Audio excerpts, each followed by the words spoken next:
See this question.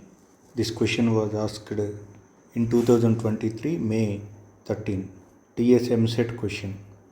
So question is equilibrium constant value given.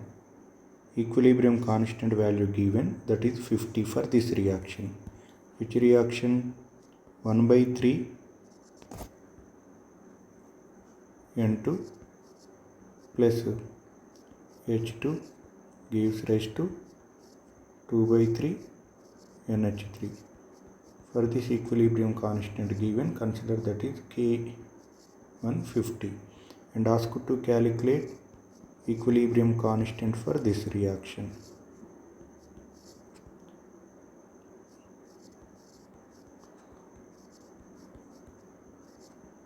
This reaction, that is K2 how much? So to write relation between them, what you need to do? So equation 2 is reverse to equation 1. Equation 2 is reverse to equation 1 లాగా ఉంది. So ammonia లెఫ్ట్కి ఉంది and hydrogen రైట్కి and nitrogen రైట్కి ఉంది. So ఇప్పుడు K2 కావాలంటే ఏమవుతుంది? K2 కావాలి అంటే 1/K1 అవుతుంది. అండ్ మీరు చూస్తే రివర్స్ ఒకటే కాదు, ఇంటూ 3తో మల్టిప్లై చేసినట్టుగా ఉంది. అంటే రివర్స్ చేయాలి, 3తో మల్టిప్లై చేయాలన్నమాట. చూసుకోండి ఒకసారి. ఈక్వేషన్ 1ని రివర్స్ చేయండి, ఏమవుతుంది? 2/3 ammonia gives rise to 1/3 N2 plus H2 కదా. ఈక్వేషన్ ఏం చేయాలి? 3తో మల్టిప్లై చేయాలి. మనకు కావాల్సిన ఈ ఈక్వేషన్ జనరేట్ అవ్వాలి అంటే అప్పుడు ఏమవుతుంది? 3 క్యాన్సిల్ అవుతుంది కదా. So that become 2NH3 and this 3 cancel అవుతుంది కదా.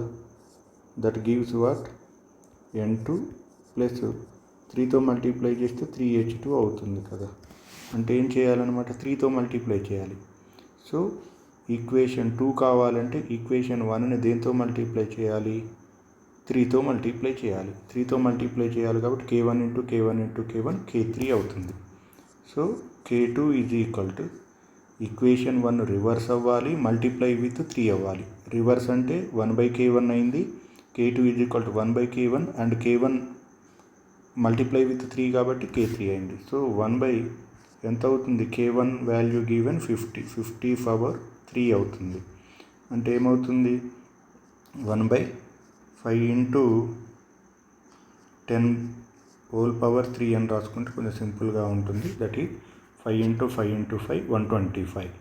సో అంటే ఏమవుతుంది? 125 ఇంటూ 10 పవర్ 3 అవుతుంది.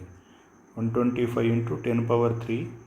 సో ఇప్పుడు 1 ఈ వాల్యూ ఎంత అవుతుందండి? 10 పవర్ 3 పైకి పోతే 10 పవర్ -3. 1 ఇంటూ 10 పవర్ -3/125 అవుతుంది కదా. సో 1/125 0.10 10/125 100/125 1000/125 8. సో 1000/125 8 టైమ్స్ పోతుందండి. 10 పవర్ -3. సో కాబట్టి ఏమైనా రాయొచ్చు? 8 into 10 power -3 already 10 power -3 10 power -6 అవుతుంది. కాబట్టి what is answer? B is answer. So మనకి రిక్వైర్డ్ ఈక్వేషన్కి ఈక్విలిబ్రియం కాన్స్టెంట్ కావాలి అంటే ఇచ్చిన ఈక్వేషన్ని ఏం చేయాల్సి ఉంది? ఒకటేమో రివర్స్ చేసాము అండ్ ఇచ్చిన ఈక్వేషన్ 3తో మల్టిప్లై చేయాల్సి ఉంది. రివర్స్ చేయాల్సి ఉంది, 3తో మల్టిప్లై చేయాల్సి ఉంది. సో కాబట్టి ఈక్వేషన్ని రివర్స్ చేసాము అండ్ 3తో మల్టిప్లై చేస్తే అప్పుడు మాత్రమే మనకు ఇది ఇక్కడ రివర్స్ చేసినాం అండ్ 3తో మల్టిప్లై చేస్తేనే మనకు కావాల్సినటువంటి ఈ ఈక్వేషన్ ఇక్కడ జనరేట్ అయింది. దిస్ ఈక్వేషన్ ఇక్కడ జనరేట్ అయింది. రివర్స్ చేసాము అండ్ 3తో మల్టిప్లై చేసాము. సో కాబట్టి మనకు కావాల్సిన రెండో ఈక్వేషన్ కావాలంటే ఫస్ట్ ఈక్వేషన్ రివర్స్ చేసినాం, 3తో మల్టిప్లై చేసినాం. Then what we get answer అండి? Second option. Next question. See this question, NEET 2023 question. What is the question అండి? Equilibrium concentrations of the species A, B, C, D are given.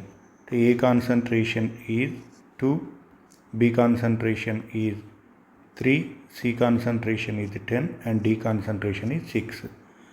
moles per liter mean molar concentration given respectively at 300 Kelvin. Asked to calculate delta G naught. Now what is the delta G naught? And delta G naught is equal to, what is the formula?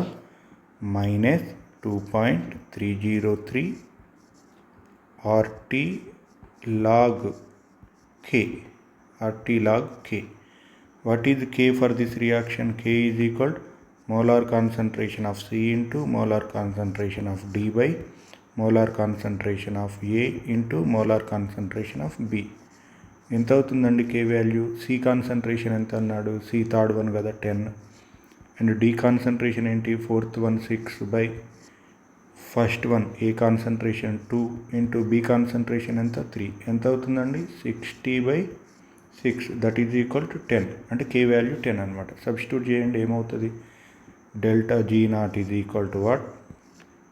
Minus 2.303. R value ఎంత అండి? క్యాలరీస్లో తీసుకోమని ఇచ్చాడు కాబట్టి క్యాలరీస్లో 2 calories per Kelvin, 2 calories per Kelvin per mole అవుతుంది కదా. Into what is the temperature అండి? 300 Kelvin. Temperature is what? 300 Kelvin. Into log K value. K value ఎంత? 10. Log 10 is equal to ఎంత అవుతుందండి? 1. Log 10 is equal to what? 1. So కాబట్టి ఈ term మొత్తం ఎంత అవుతుంది? 1 అవుతుంది. K inverse cancel. Then what is answer? Minus 2.303 into 2 into 300 Kelvin. 300 Kelvin cancel అయింది కదా. ఎంత? Calories per mole. Calories per mole అవుతుంది అనమాట. That is equal to what? So దీన్ని మల్టిప్లై చేస్తే ఏ వాల్యూ వస్తుంది అంటే మైనస్ 2.303 ఇంటూ ఇది ఎంత అవుతుందంటే 600 అవుతుంది కదా. క్యాలరీస్ పర్ మోల్ అవుతుంది. Calories per mole.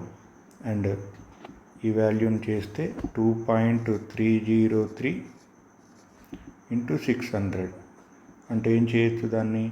2.303 into 600 230.3 into 6 అనుకోవచ్చు అండి. ఎంత? 6 3 18 అండ్ 6 3 అగైన్ 18. సో 6 2 12 ప్లస్ అంటే 13. ఎంత అవుతుంది? 1381. విచ్ ఆన్సర్ కరెక్ట్ అండి? సెకండ్ ఆన్సర్ కరెక్ట్ అవుతుంది. So what is answer? Minus 1381 calories per mole అవుతుంది. Calories per mole delta G naught value అవుతుందండి. So thank you for watching. So these are previous bits, recent year bits, NEET question, EAMCET question and JEE Mains question discussed. Chemical equilibrium chapter completed. Next chapter ionic equilibrium. Ionic equilibrium chapter will be discussed on marker board. Thank you very much.